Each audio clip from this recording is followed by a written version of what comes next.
My name is Jehlani Nasira, and I'm the founder and CEO of my couture fashion brand, Asira. Asira for me is more like the inner child that I couldn't be. It's more like an alter ego. You know, when I think of Asira, it's definitely an evolved version of me. I feel like it gives me a voice and it helps me like channel my inner child. And there's a sense of like homeland and protection with Asira, and that's probably why I design a lot of the silhouettes I do. They're really oversized and warm and abstract because I like to see people almost as shapes. Asira is ultimately like this alter ego world where they have their own characters and they can be whoever they want to be, and everybody who's in Asira is an organic shape. They're pretty much non-conformists, and they have their own ethics and values of what they think love and protection and what that looks like. And anybody who's outside of Asira is deemed to be a geometric shape. Those are like the oppressors. And ultimately I connect that a lot to the world that we have today, and people who like oppress different groups of people, marginalized groups. Like it's all relative, you know. It's just an abstract way of thinking, you know. There's two types of people in the world. There's either organic shapes or there's geometric shapes, and I think everybody has a role that they play.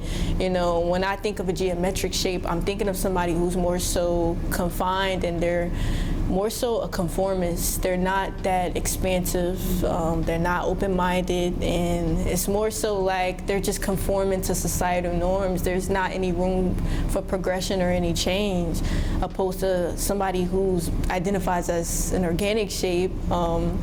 They're just kind of like free-flowing, free-spirited.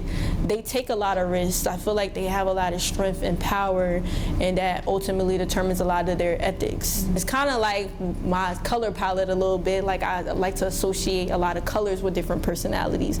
So my world is very, very abstract, and I'm not sure if it's because I have like a graphic artist background, but it definitely helps me decipher different themes, you know. Like there's, especially with this previous collection I just did with Asira, like it was based off of love and protection, and what did that look like to me, and what did that look like in a sense of like this unworldly setting. I was born in East Orange, New Jersey, grew up in Newark, New Jersey. If you're not familiar with it, Newark identifies as Brick City. That's what we call it back home. So ultimately my color palette is the color of a brick. I like a brick because it's something that has a sense of strength about it, and it's very durable, like even through any weather. And that's kind of how I see all of my figures in my world. They need to be like that because I have like this combat, militant type of vibe going. So, and you need all of those characteristics for you to survive. So you kind of have to be able to easily adapt, and you need to be durable, you need to be dependable. Those are all traits you need for you to really evolve and grow together, not just as yourself, but like with other people.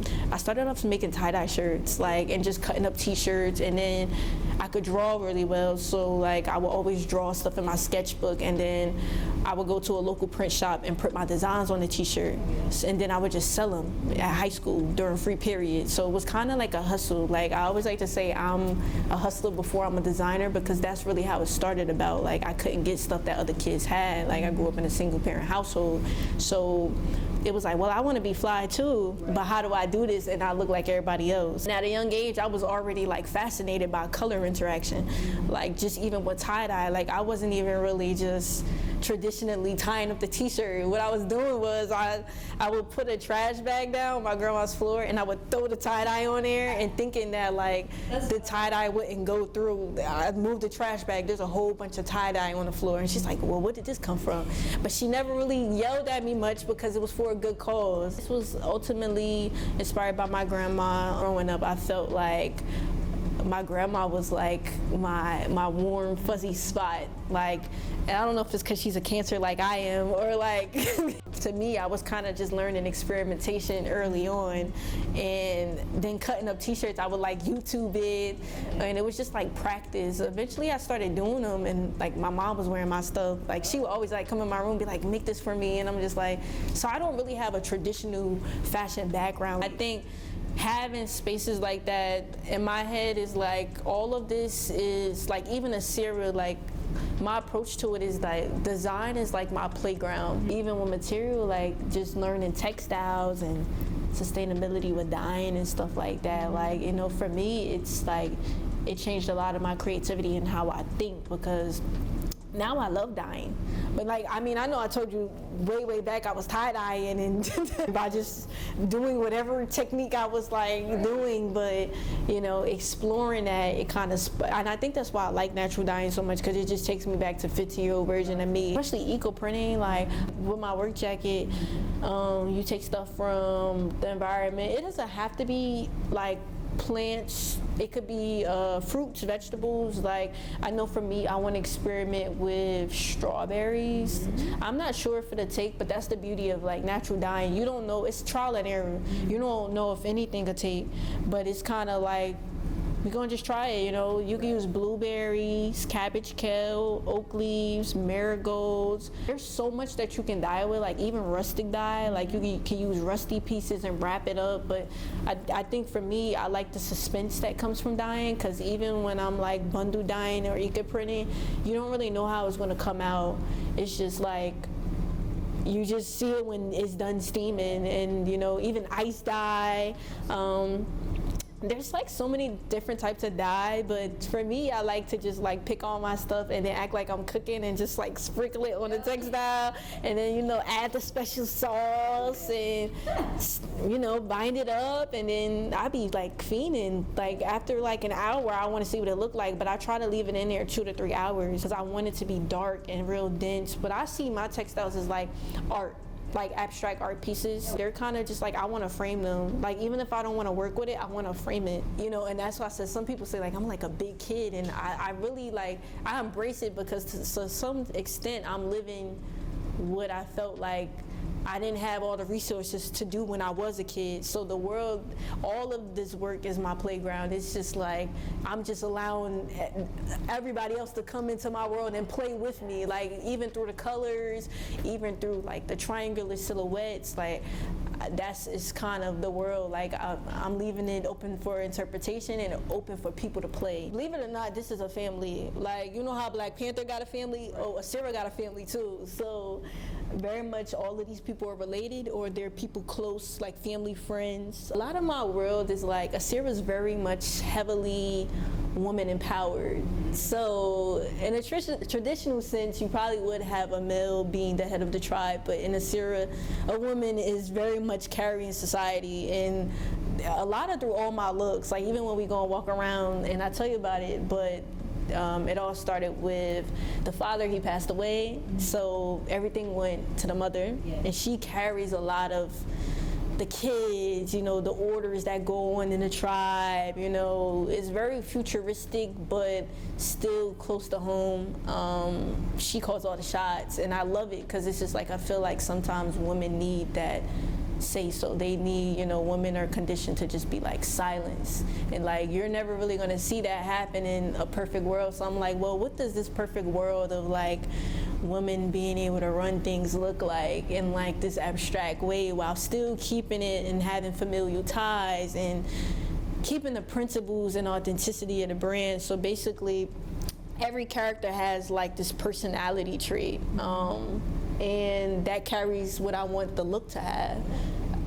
All of the garments I see as armor. So it's very much like whatever the personality trait is I've extracted from the character, I'm gonna put that in a look. And all of these characters have Arabic names, and it's because my first name is Arabic.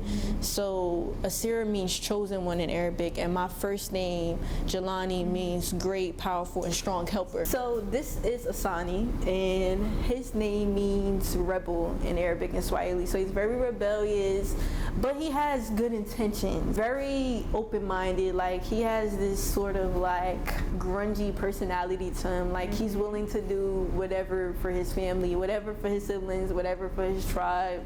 He's dependable. His look is actually in my studio. It's actually a look that I'm working on revising, but this is his bomber jacket. I'm actually working on revising this look for my fall collection. So basically when he wore this, I'm gonna show you the actual picture. He wore the actual look, he was shirtless. So this is Asani right here. I see.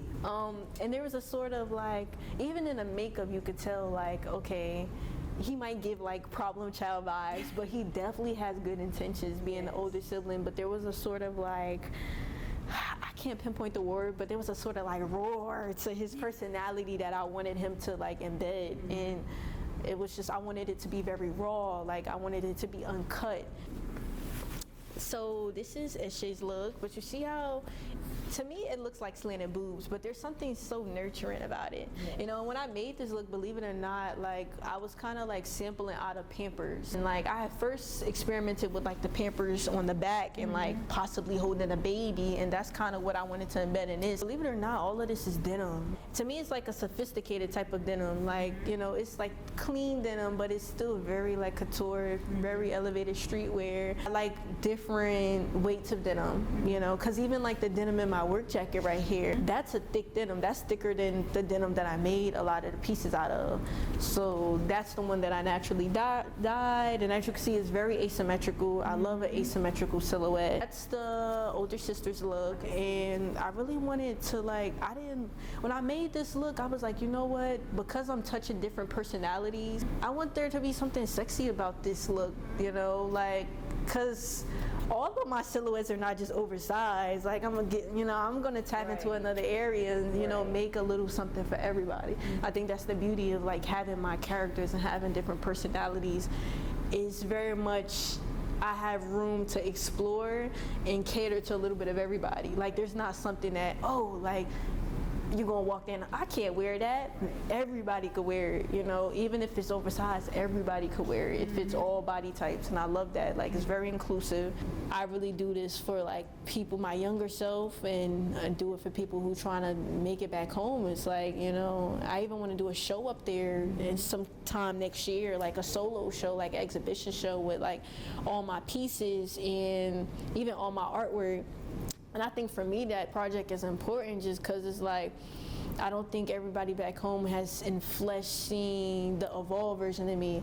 You know, they seen old me, they seen my alter ego, they seen Lil Wave me. That's what many people know me as Lil Wave. That's what they used to call me. But they haven't seen Asira.